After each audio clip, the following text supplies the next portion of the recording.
प्यार में नहीं की गोरी हम बेवफा हो। ये क्या कर गाना है? अच्छा, आप पवन सिंह जी के फैन हैं, सभी यहाँ फैन हैं।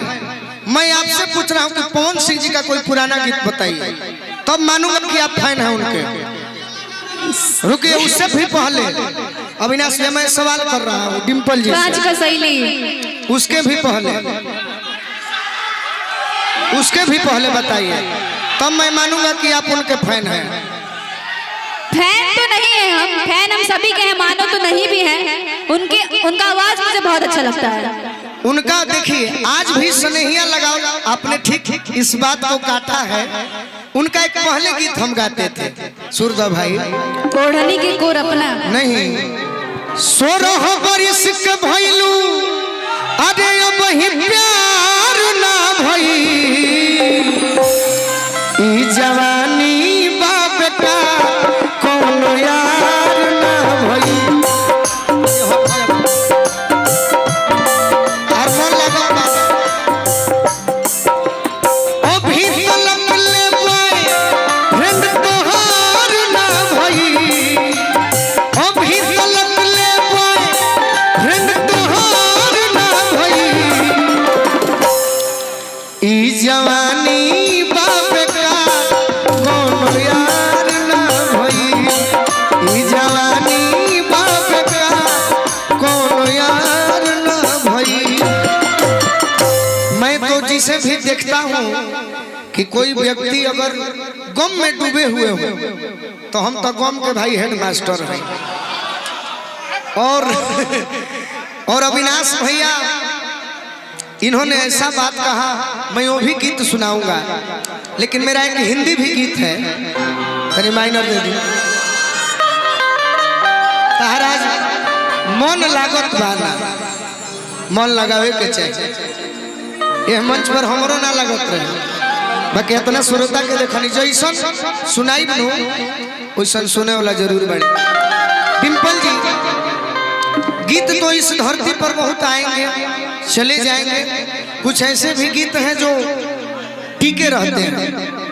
अब अविनाश भैया ने कहा कि हमने किसी से रिक्वेस्ट नहीं किया, तो ये मेरी सौभाग्य की बात है कि आपने मेरे उस गीत को सुना है। मैं गीत गाया करता हूँ कभी कभी कि मेरे महबूब जिस दिन से रूठे हो तुम, बेमजा हो के ये जिंदगी रह गई, कुछ तो बदलाव ये बेरुखी का सबब, कुछ तो बदलाव ये बेरुखी का सबब,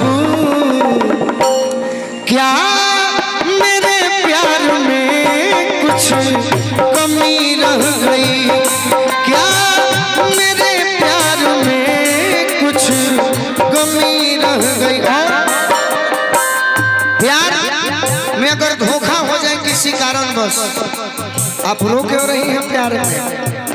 आपको भी कहीं ना कहीं प्यार हुआ है।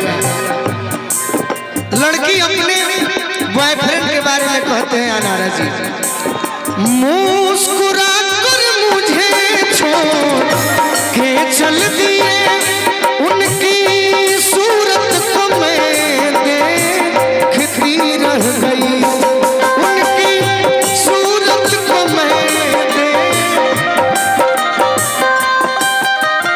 मुस्कुरा कर मुझे छोड़ के चल दिए, उनकी सूरत को मैं देखती रह गई, अफसोस बस इतना है।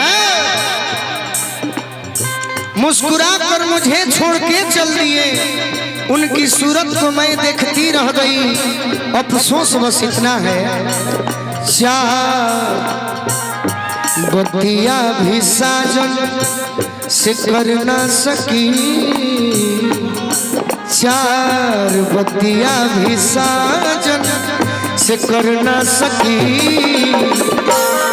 अफसोस है कि चार बत्तियां भी साजन से कर ना सकी, क्योंकि आग दिल में लगी की लगी रह गई।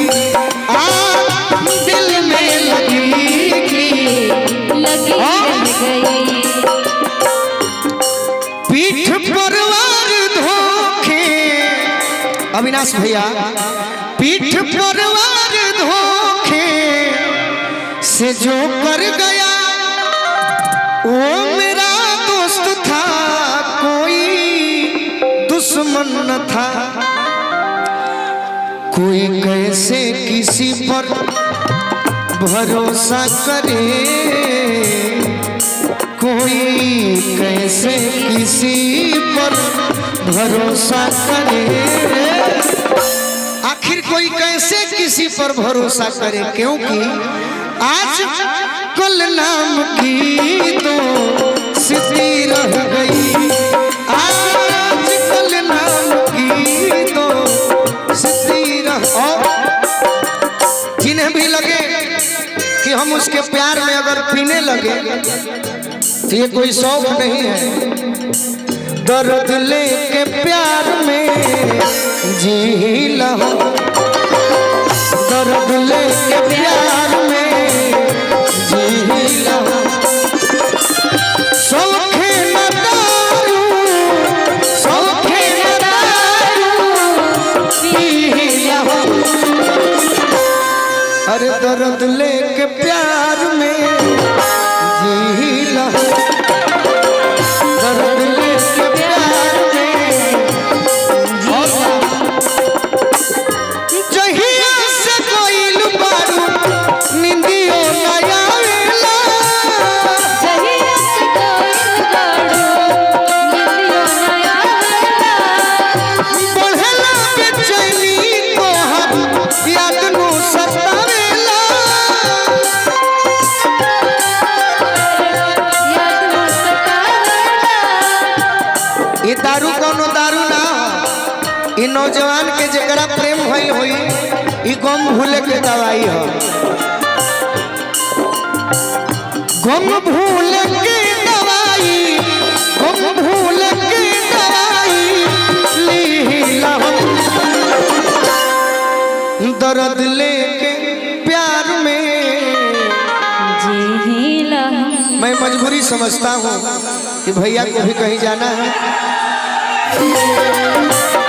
सहारा मोहब्बत में ये जिंदगी खराब हो गई। लास्ट लाइन धुन के दामे नहीं खेया। अरे याद में जब जब खोईला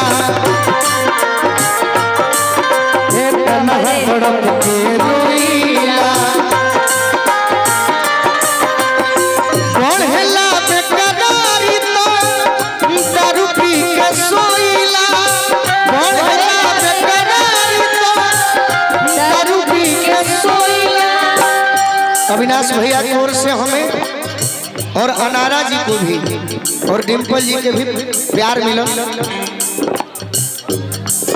अरे याद में जब जब खोईला तोहरे खातिर रोईला, तन्हा तड़प के रोईला, तोहरे खातिर रोईला। बढ़ेला बेकरारी तो। एक मेरा गाना आ रहा है, शायद अविनाश भैया आप शायद इसके भी फैन तो हम नहीं कह सकते, लेकिन जरूर सुनेंगे। महेंद्र कपूर जी ने एक गीत गाया था, मेरा प्यार वो है कि मर के भी तुझको, मेरा प्यार वो है कि मर के भी तुझको जुदा अपनी आँखों से होने न देगा। लेकिन इस धुन पर हमने एक गीत गाया था अविनाश भैया के लिए कि मोहब्बत में